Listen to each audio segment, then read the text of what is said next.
I feel like the rest of the settings in here are pretty self-explanatory. I like to keep the vibration on. I just really appreciate that this thing vibrates whenever it starts recording. Now, similar to before, we're gonna swipe over from the right to the left, and you'll notice that instead of having a microphone icon like it did before, our menu now has a little image of our DJI transmitter. And we have a few more options now available to us as well. So again, channel, you can have it in mono or stereo.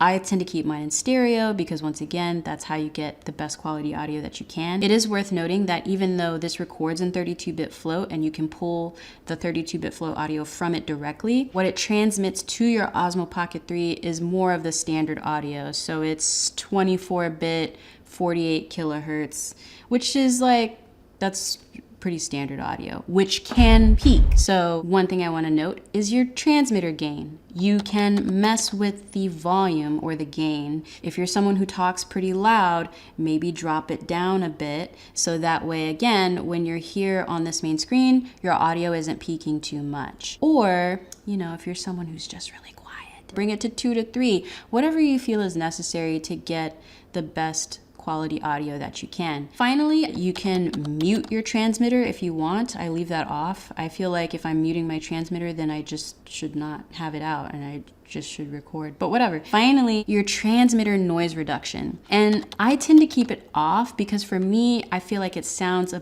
bit too processed whenever I have messed around with it to see if it was something I wanted to add to my workflow. But once again, if you're outside and it's super noisy, it could be really great to incorporate it. You'll know it's on because on the linking side of your transmitter, the color will be this greenish color. When it's off, it's blue.